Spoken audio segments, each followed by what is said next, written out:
राजस्थान राज्य पथ परिवहन निगम के आगारों की मुख्य समस्या घाटे में परिवहन संचालित करने की है, लेकिन इस मिथक को तोड़ते हुए सीकर आगार की महिला प्रबंधक ने अपने आगार को कमाई के हिसाब से 32वें पायदान से ले जाकर पहले पायदान पर खड़ा किया और आगार को समस्त समस्याओं से मुक्त किया। एक रिपोर्ट।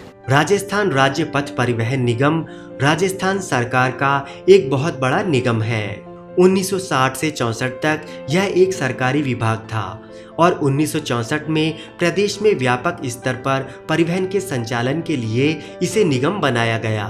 निगम बनने से लेकर अब तक कई बार इसके अच्छे दिन आए और कई बार बुरे दिन भी आए, लेकिन सभी थपेड़ों को झेलते हुए आज भी यह निगम अनवरत प्रदेश के परिवहन में अपना एक अहम स्थान रखता है। वर्तमान में इस निगम की सबसे बड़ी समस्या निगम द्वारा संचालित बस अड्डों के घाटे में होने की है और यही वजह है कि कर्मचारियों को वेतन और पेंशन समय पर नहीं मिलने के साथ बस अड्डों के विकास कार्य भी अवरुद्ध हुए हैं। लेकिन दूसरा पक्ष यदि देखें तो यह विभाग संपत्ति के हिसाब से प्रदेश का बहुत बड़ा विभाग है और प्रत्यक्ष रूप से हजारों व्यक्तियों की रोजी रोटी से जुड़ा हुआ है। साथ ही प्रदेश की जनता को सस्ता एवं सुलभ परिवहन उपलब्ध करवाता है। इस निगम का सीकर आगार भी वक्त बेवक्त कई थपेड़ों को झेलने के बाद अनवरत आगे बढ़ने का प्रयास कर रहा है। प्रदेश में अब से 3 महीने पहले तक यह आगार प्रदेश के 50 आगारों में 32-33 नंबर पर था। बसों के संचालन के हिसाब से भी यह आगार बहुत पिछड़ा हुआ था। आगार के चारों तरफ या फिर कहीं अंदर गंदगी के आलम के दृश्य देखने लायक थे। यात्रियों की सबसे बड़ी समस्या यहाँ की गंदगी और बसों का सही संचालन नहीं होने की थी। इन सभी समस्याओं के समाधान और अपने कर्मचारियों की हौसला अफजाई के लिए एक महिला आगार प्रबंधक ने जो कर दिखाया वह अपने आप में एक मील का पत्थर हो गया। 33वें पायदान पर कमाई के हिसाब से रहने वाला यह आगार पिछले 3 महीनों से प्रदेश के आगारों में पहले नंबर पर है और पहले नंबर पर लाने के लिए एक सोच, एक परिकल्पना एवं परंपरागत ढांचे को बिखेर कर नई ऊर्जा देने में कामयाब रही आगार प्रबंधक क्या कहती हैं श्रीमती लांबा अपने द्वारा किए गए कार्यों के बारे में। देखिए, ये सही है कि चीफ़ मैनेजर का जो जॉब है वो बहुत टफ़ जॉब है, क्योंकि यहाँ पे फील्ड वर्क बहुत रहता है। हमारा जो मेन रेवेन्यू का सोर्स है वो रोडवेज़, हमारी गाड़ियाँ चलती हैं, वहाँ से हमें यात्री भार मिलता है रोड पर से, तो उससे हमारा रेवेन्यू जनरेट होता है। तो मेनली हमें अगर रेवेन्यू के और कोशिश करनी है कि हमारा रेवेन्यू और जनरेट हो तो हमें फील्ड में काम करना पड़ेगा। सो फील्ड और टाइमिंग कुछ फिक्स नहीं रहता। मतलब अगर मेरी तरह देखा जाए, मैं जैसे जब मुझे चीफ मैनेजर की पोस्टिंग इस डिपो में मिली थी 6 नवंबर 2021 को मैंने पहली बार सीकर डिपो में ज्वाइन किया। और जब मैंने ज्वाइन किया तो ये डिपो मुझे 32वीं पोस्ट पर मिला था, 32वें नंबर पर था। हमारे 52 डिपो हैं टोटल, तो 32वें नंबर पर से ये सीकर डिपो था और 43,000 किलोमीटर पर डे ये चल रहा था। तब मैंने जब ये ज्वाइन किया तब मैंने सोचा था कि मैं क्या करूं कि ये डिपो 1 नंबर पे आ जाए। हालांकि अगर हम उधर हिंडौन, करौली उस साइड देखें तो वहाँ पर क्या है, ट्रैफिक बहुत ज़्यादा है, लोड फैक्टर है ऑलरेडी। और यहाँ पर सीकर साइड क्या है, लोग अपने पर्सनल व्हीकल ज़्यादा यूज़ करते हैं, लोग परिवहन गाड़ियाँ ज़्यादा है, तो उस वजह से ट्रैफिक हमें कम मिल पा रहा था और इतने चांसेस नहीं थे कि हम पहले नंबर पे आ जाएं। लेकिन फिर भी मैंने ये सोचा चाहे कुछ भी हो जाए, मुझे अगर ये अपॉर्चुनिटी मिली है, सीकर डिपो मुझे मिला है, तो मैं इस डिपो को 1 नंबर पर लेकर आऊँगी। ये मैंने जब 6 नवंबर को यहाँ पर ज्वाइन किया था उसी दिन मैंने ये सोचा था साइन करते वक्त कि मैं कुछ भी करना पड़े चाहे इस डिपो को 1 नंबर पर लेकर आ जाऊँगी। तो मई 2022 में हम मतलब 6 महीने मुझे लगे इस डिपो को 1 नंबर में लाने के लिए। मई 2021 में हम पहली बार पहले नंबर पर आए। ये हमारे लिए एक बहुत बड़ी उपलब्धि थी और मेरे लिए खुशी, क्योंकि ये जब डिपो में मैंने चार्ज लिया था तो चार्ज लेते वक्त ही मेरे लिए ये एक सपना था कि मैं इस डिपो को 1 नंबर पर लेकर आऊँ। बिल्कुल इसका श्रेय इस डिपो के कर्मचारियों को जाता है, ड्राइवर कंडक्टर्स को जाता है, जिन्होंने मेरे सपने को साकार करने में मेरी हेल्प करी। दिन रात उन्होंने मेहनत करी है। लेकिन कहीं ना कहीं मोटिवेशन ज़रूर मैं कहूँगी मैंने उनको किया है और उनका मुझे सकारात्मक रुख मेरे मोटिवेशन के लिए मुझे मिला है। उन्होंने मेहनत करी और हम मई में पहले नंबर पर आए। फिर कहते हैं ना, आशाएं और आकांक्षाएं आपकी बढ़ती ही जाती हैं। फिर मैंने सोचा पहले नंबर पर आ गए, लेकिन जीत तभी है जब हम इस मुकाम को कायम कर पाएँ। तो जून में भी हम पहले नंबर पर आए और जुलाई 2 भी हम फिर से पहले पायदान पर आए। तो लगातार 3 बार हम पहले पायदान पर आए। और इससे बड़ी बात ये थी कि चलो पहले पायदान पर हम आए, लेकिन इससे पहले इतिहास में सीकर डिपो कभी भी 1 नंबर पर नहीं आ पाया था। मतलब इससे पहले बहुत सारे मैं ये कहूँ एक्सपीरियंस चीफ मैनेजर्स थे। मेरी तो पहली पोस्टिंग थी ये, तो मेरे लिए तो ये बहुत चैलेंजिंग था, लेकिन फिर भी हमने इन कर्मचारियों के सहयोग से ये कर दिखाया। हमारे जो हेड ऑफ़िस के अधिकारी हैं उनका भी बहुत मोटिवेशन रहता है। वो अगर हमें एक सपोर्ट मिलता है, मतलब अगर मैं अपनी बात ही बताऊं तो मेरे लिए ये जो सफ़र था ये बिल्कुल आसान नहीं था, क्योंकि सबसे पहली बात तो ये कि हम लोग मैं अपना पर्सनली बताऊं, हम लोग दिल्ली में पढ़े हैं, वहीं पर बड़े हुए, तो यहाँ के बारे में बहुत ज़्यादा नॉलेज नहीं था। भाई लोकल मतलब लोग कैसे हो सकते हैं, उनका बिहेवियर आपके लिए कैसा होगा, ये सब इतना नहीं पता था। लेकिन अधिकारियों का सहयोग भी कह सकती हूँ, और मेरी खुद की इच्छा और मेरा मतलब कहते हैं ना कि एक सेल्फ डिसीज़न कि मुझे ये करना ही है, ये भी इसमें बहुत इम्पॉर्टेंट था। जैसे अगर ये सफ़र 6 तारीख को शुरू हुआ, 18 तारीख को मेरी पहली शिकायत हुई, मतलब 6 से 18 में आई थिंक 12 दिन में ही ये मैंने आते ही डिपो में ये देखा कि बहुत सारे लोग जो हैं, क्योंकि मेरे पास लिमिटेड रिसोर्सेज थे। भाई मैं 43,000 किलोमीटर्स पर डे चल रही थी, जो आज बढ़कर हो गए हैं 45.5, मतलब 45,500 किलोमीटर आज हम चल रहे हैं। तो 2 से ढाई हज़ार किलोमीटर मैंने पर डे बढ़ाए। तो मेरे पास ऐसा नहीं है कि मुझे और ड्राइवर्स मिल गए या और कंडक्टर मिल गए या और गाड़ियाँ मिल गए, वही संसाधन थे, वही रिसोर्सेज थे, उन्हीं का फुलर यूटिलाइजेशन करके मैंने इस अपॉर्चुनिटी को, इस जो मुकाम है उसको हासिल किया। तो उसके लिए मुझे ये ज़रूरी था कि मैं जो इंसान जितना कर सकता है वो फुली उनका यूज़ कर सकूं, मेरे पास जो रिसोर्सेज हैं उनका मैं फुली यूज़ करूं। यदि मन में सच्चाई हो, दृढ़ संकल्प हो और कुछ कर गुजरने का जज्बा हो तो निश्चित रूप से सफलता प्राप्त करना आसान होता है। क्या कहती हैं श्रीमती लांबा आगे?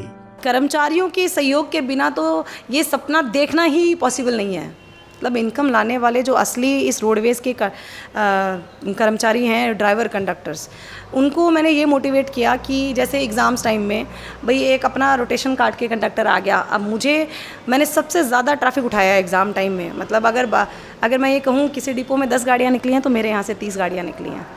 मैंने ये इस तरीके से कर पाई मैं कि मैंने ड्राइवर कंडक्टर्स को थोड़ा सा मोटिवेट किया कि अपन भाई एक चक्कर जयपुर का, भाई आपकी ड्यूटी यहाँ ऑफ हो गई, आप एक चक्कर जयपुर का काटिए, आप वहाँ जाकर रेस्ट कर लीजिएगा, सुबह वापस आ जाइएगा। तो वही कंडक्टर, वही गाड़ी जो मेरे यहाँ खड़ी रहती, मैंने उसको एक्स्ट्रा उससे किलोमीटर निकलवा लिए।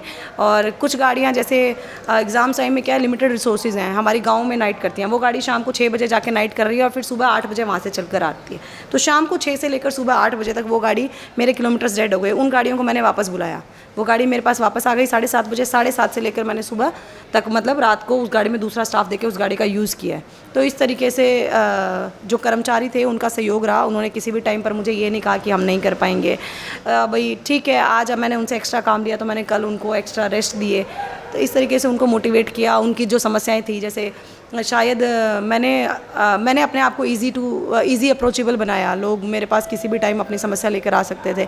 एग्ज़ाम टाइम पर ये नहीं है। उनको जब मैं खुद 10 बजे तक मैं स्टैंड पर, जब मशीन भर रहे हैं नीचे खुद जो ग्राउंड है वहाँ पर बैठती थी, तो लोगों को ये लगता था कि चलो यार चीफ मैनेजर खुद बैठे हैं, तो वो थोड़ा उनको भी मोटिवेशन मिला। और वो मुझे किसी कंडक्टर ने ये नहीं कहा कि हम ये नहीं कर सकते, हम नहीं करेंगे, ऐसा किसी ने नहीं कहा। बहुत ही सहयोग से काम हुआ, जिसकी मैंने तो बिल्कुल कल जैसे मैंने अपने सभी कर्मचारियों को एक संदेश दिया था जिसमें उनको धन्यवाद और शुभकामनाएं कि उन्होंने मेरा सहयोग किया और इस डिपो को 1 नंबर लाने में मेरी मदद की। तो मैंने मैंने मिठाइयाँ अपने कर्मचारियों को खिलाई, एक शुभकामना संदेश देते हुए और आभार जताते हुए। अभी डिपो में क्या रेनोवेशन का कार्य किया जा रहा है। अगर आप देखें तो मैं आपको दिखाती हूँ, पहले के मुकाबले अगर ये कहा जाए तो 60% आप देखेंगे। मैंने अपने जो मिनिस्ट्रियल स्टाफ है, ऑफिस का स्टाफ है, उनको इतना मोटिवेट कर रखा है। ये काम हुए लगभग 2-3 महीने हो गए। आप किसी के भी कमरे में देखिए, आपको एक जाला नहीं मिलेगा। मतलब मैंने हर कर्मचारी को यहाँ तक पाबंद कर रखा है, वो अपनी साफ़ सफाई अपने कमरे की खुद करते हैं। और जैसे कहते हैं ना, बूंद बूंद से घड़ा भरता है, तो ये हमारी कोशिश जारी है। रोडवेज़ के पास इतने पैसे नहीं है, इतना फ़ंड नहीं नहीं है कि हम सारा काम एक साथ करवा सकें, लेकिन फिर भी हमने अपने स्तर पर बहुत प्रयास किए हैं। आप जैसे देखेंगे पोर्च में लगभग हमने 100 गमले अपने स्टाफ के कंट्रीब्यूशन से मंगाए हैं, जो हमने पौधे यहाँ लगा रखे हैं। तो ब्यूटिफिकेशन का काम हमने काफ़ी किया है। मैं स्टाफ से ये कहना चाहूँगी, सबसे पहली बात तो मैं उनका आभार व्यक्त करना चाहूँगी। दूसरी, मैं फिर दोबारा यही आशा करती हूँ कि आप इसी तरह से मुझे सहयोग करते रहेंगे और हमारा जो डिपो है वो 1 नंबर पे बरकरार रहे।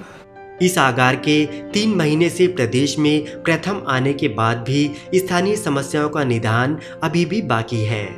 इस आगार में गंदगी के अंबार और अविकसित पार्क एक तरह से हास्यास्पद स्थिति पैदा किए हुए हैं, लेकिन इसके साथ साथ ही कर्मचारियों द्वारा आपसी सहयोग से राशि एकत्र कर कार्यालय के बरामदों में गमले लगाए गए और पेयजल के लिए आरओ और वाटर कूलर लगाया गया।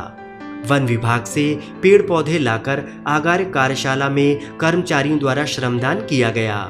क्या कहते हैं अन्य अधिकारी, यूनियन लीडर, कर्मचारी और अन्य? चाहे मैनेजमेंट का मान लो, कर्मचारियों को मान लो, सबका, जनता का भी सहयोग है, हमें बाहर के लोगों का सहयोग है। उसमें हमारी जो रोडवेज जो लगातार 3 महीने प्रॉफिट में आया है, उसके लिए हमें फक्र होता है। लोगों के बीच में बैठते हैं तो हमारी शान में 2 तारे और लग जाते हैं कि ऐसे हालात में भी हम इस रोडवेज को उभार रहे हैं। मेंटेनेंस की दृष्टि से अगर देखा जाए तो कम्प्लीटली जो वर्क होता है, 40,000 डॉकिंग हो, ऑयल चेंज हो, और जैसे इंजन वर्क में देखा जाए तो जैसे CWS में केंद्रीय कार्यशाला में जो काम हो रहा है, जैसे पिस्टन वर्क होता है, इंजन जो कम्प्लीटली जो वर्क होता है वो भी यहाँ पे सीकर डिपो में किया जाता है। और बाकी सब लोग यहाँ पे रात दिन मेहनत कर रहे हैं। रेगुलर मेंटेनेंस के कारण गाड़ियाँ ब्रेकडाउन नहीं होती हैं, उसकी वजह से भी हम इस पायदान पर पहुँचे हैं। और प्रबंधन तो से ऐसे यहाँ पहले भी आए हैं बहुत, लेकिन उनकी काम की जो क्षमता है, सुबह जल्दी आना, लेट जाना, सुबह जल्दी उठना, औचक निरीक्षण करना, कर्मचारियों से काम करवाना, किसी को हार्ड डिसीजन भी लेनी पड़ते हैं, काम करवाने होते हैं, और कर्मचारियों का पूरा सहयोग रहा है। पानी पीने की व्यवस्था यहाँ पे हमारे वर्कशॉप के कर्मचारियों, ड्राइवरों, मैकेनिकों के द्वारा अपने कंट्रीब्यूशन से की गई है। सीकर डिपो में बहुत बढ़िया व्यवस्था है। मैडम के बाद आने के बाद हर काम बढ़िया से हो रहा है। सफ़र करता हूँ, अच्छा लगता है और यहाँ कोई परेशानी नहीं है मुझे। यहाँ पे यात्रा करते हैं, यहाँ का बहुत अच्छा माहौल है और यहाँ पे सभी कर्मचारी अच्छा कोऑपरेट करते हैं। मैं एक महिला परिचालक हूँ, मैं प्रेग्नेंट हूँ 7 महीने से और मेरे को 3 महीने का रेस्ट दिया गया। बहुत ही अच्छी व्यवस्था हुई है, नहीं तो हम लोगों के लिए बैठने के लिए कोई नहीं था, यहाँ कोई जगह नहीं थी, बाहर कुर्सी पे बैठना पड़ता था। ये मैडम जी है ना, उन्होंने बहुत अच्छी व्यवस्था की है यहाँ पे। मैडम आने के बाद यहाँ कुर्सियाँ और मैडम रहने के लिए पंखा उनका लाइट वाइट की अच्छी व्यवस्था है। रात को भी लेट यदि कंडक्टर ऑफ होता है तो आराम से यहाँ रह सकता है। हमारे डिपो में इस टाइम में अच्छा माहौल चल रहा है। एक तो मैडम साहिबा हैं जो डिपो को 3 महीने से लगातार प्रथम स्थान पर लेके आ रही हैं, जो अच्छा चल रहा है। इसमें जो हमारे नए जो मुख्य प्रबंधक आए हैं, इनका भी काफ़ी योगदान है और कर्मचारियों द्वारा भी मतलब अपना सहयोग दिया है। खम ठोक ठेलता जब नर पर्वत के जाते पांव उखड़, मानव जब जोर लगाता है पत्थर पानी बन जाता है। ऐसी है हमारी चीफ मैडम है, मुख्य प्रबंधक साहिबा जी हैं। वो इन्होंने जिद की थी, इन्होंने ठान लिया था कि मुझे सीकर डिपो को बहुत अच्छे पायदान पे लाना है। जैसे इन्होंने भामाशाहों से मिल करके मुलाकात करके सबसे ज़्यादा तो पहले लगाया CCTV, फिर 2 हमारे यहाँ पानी की व्यवस्थाएं नहीं थी तो भामाशाह को मदन सिंह जी काजला थे, उनसे बात करके 2 अच्छी प्याऊ लगवाई। साफ़ सफाई की व्यवस्था के लिए हमने टेंडर दे रखा है, बाकायदा प्रॉपर 3 दिन में 3 बार होती है, फिनाइल का पोछा भी लगाया जाता है।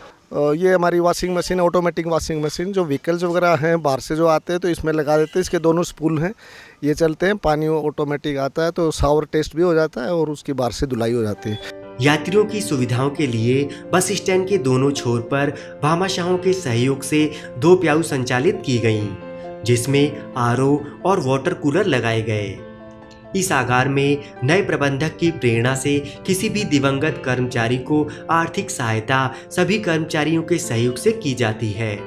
यह परंपरा भी काबिले तारीफ है। जिस तरह से एक महिला आगार प्रबंधक होकर मजबूती से इस आगार को ऊंचाइयों पर ले गईं या फिर ले जाने का प्रयास कर रही हैं, यह हमारे प्रदेश के लिए एक गौरव का विषय है।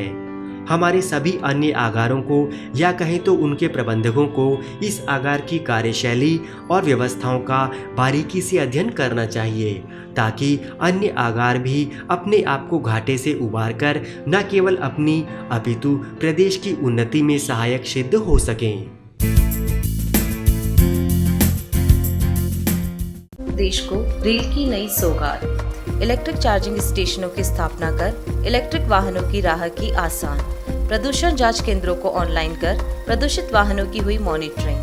पर्यावरण और चिकित्सा के क्षेत्र में रेल का अहम योगदान। ऑक्सीजन गैस प्लांटों की स्थापना में महत्वपूर्ण योगदान। विकास और सहभागिता में अग्रणी। भारत सरकार और राजस्थान सरकार का संयुक्त उपक्रम Rajasthan electronics and instruments limited. देश की राजनीति की दशा और दिशा परिवर्तन करने वाला संडे प्रकाशन सर्वसम्मत 32 कलर पेज में दिल्ली और जयपुर से शीघ्र प्रकाशित। रिपोर्टिंग और एजेंसी के लिए आवेदन करें। पारिक अशोक 087@gmail.com 98295 31521।